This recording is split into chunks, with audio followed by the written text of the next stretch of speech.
I get the chance to go around all across Arkansas, and I actually work with 3 co-op areas, including South Central, which goes all the way down to, I know we have some from Junction City, to Southwest, and that would be like Hope and Texarkana, and then also to Queen Mena, which in this case took me up to Cattle Hills. We had actually first met Mr. Squires when we were doing our literacy design collaborative. Gosh, I guess that was earlier last year, I guess. And I knew right away that I was interacting with a special person. He approached me and said, you know, this would work really good with what I'm doing in science. And that really impresses me when we can talk about literacy and writing and how that can go over into science. And so we started a conversation, and I mentioned that, you know, we were going to be doing this robotics thing, and right away he was all in. Both feet. He says, we will be there. We will take the team. And so I asked him if he could spend about 15 minutes with us, just sharing his thoughts on the keys to robotics, on why robotics is important. And I'd like you to listen to what he has to say with great intensity for this next little bit. So, Mr. Squires, take it away. Like he said, my name is Will Squires. I teach at Cattle Hills High School, which is a very, very small school in a very, very small county, Montgomery County. We're a 1A school, and we are offering things there that other schools around us are not, because I guess I bought into the fact that I can either get with it and lead my students into the future, or I can resist it and mess them up so that they don't succeed later. And so I jumped in. And what I'm going to talk to you today about is sort of at the students, but mostly at teachers. Okay? So the next thing there. He's my clicker. So my top 5 reasons of why offer a robotics class in a high school.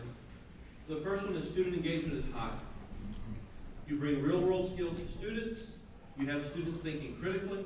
It's open-ended. And my favorite is it's fun to teach. That's the one class period a day that just flies by. Okay? So we're going to move through these things and talk about each one. So in my classes, the majority of the kids want to be in there. If you take robotics, it's because you want to do something. So as a teacher, there's nothing better than having the majority of your kids want to be in your class and spend time with you, right? In order to accomplish a task, I make them learn on their own. So I'm not going to sit there and take them through it. I'll guide them. But if they really want to complete the task, they're going to have to put in the thought and the time to do it. And this is skills that you guys are learning that's going to play out when you get a job. If you want to advance in your career, it's going to be up to you guys to take the initiative and get the job done. I'm teaching them real world skills. I have kids that walk in the first day and they can't pick out the Allen wrench in the toolbox. They don't know how to put stuff together. They don't know what screws and nuts and bolts are, which we think is silly, but I'm telling you that I have kids that walk in that don't know that. But when they walk out, they've learned it because they've had to learn. They've been immersed in it. They've been pushed into the deep end of the pool, and you have to swim. Sink's not an option. Okay? They learn how to solve problems as the problems arise. And sometimes they don't have time to sit down and brainstorm and come back the next day. Between competitions, they'll get a pit time. And if something goes wrong in the competition, then they better know what they have to do to fix it.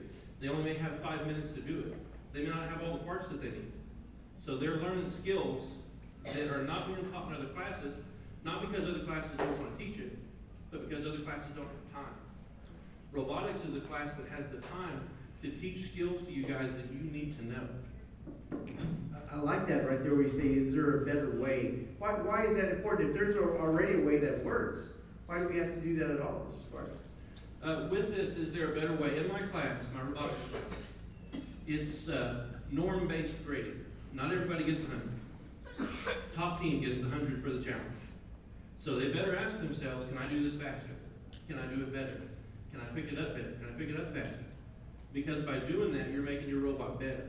And by doing that, you're teaching yourself, and you're going farther than your other teammates, or the teammates, but you're competing teams.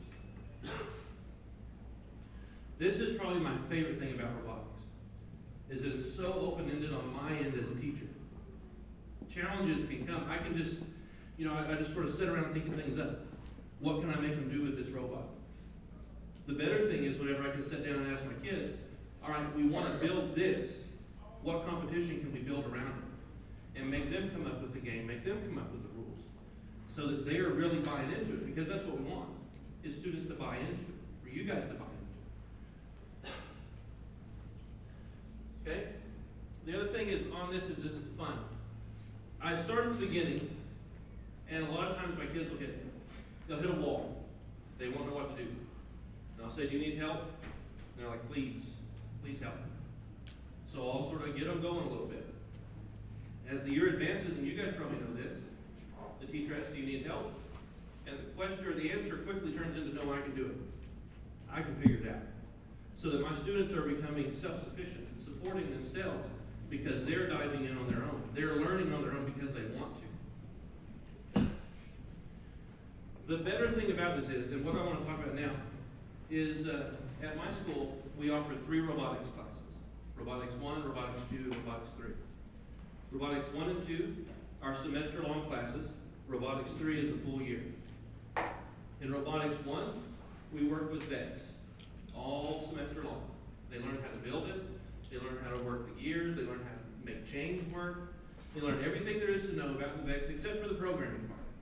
In Robotics 2, we switch to Bobots, which are littler. There's not much really you can add to them. You can put a couple sensors on it. But in this class, they go to programming. If you're going to make this thing work, you've got to write a code to make it work. And then Robotics 3, we move back to VEX with the hopes of pushing into programming the VEX bots. The great thing about robotics is the fact that standards are changing for us in Arkansas. We've got new standards coming out. And in every class, there are engineering standards that we're going to be required to teach. There's no class better to teach engineering standards than a robotics class. If you look at these, can we go back to that one? This is 7th and 8th grade, they're both the same. But just look through those, and you'll see in there that this is exactly what you do in a robotics class. You are defining criteria and constraints of a problem. You are evaluating competing designs of solutions. You're analyzing data from the test. This comes into that, can I do it better? And you can even use it to develop models to generate data. Okay? When you build that robot, guess what you built? You built a model. We can go into 9th grade.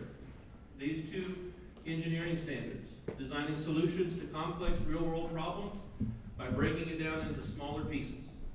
This is what I'm teaching all the time. I give you a big problem. On your own, you probably couldn't do it, but what if we break it down piece by piece?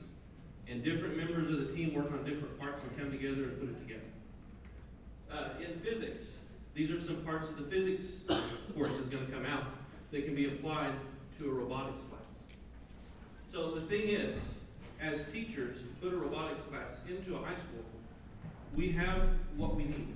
We can justify it with the standards that the state has already passed, that high schools will be putting them in 2018.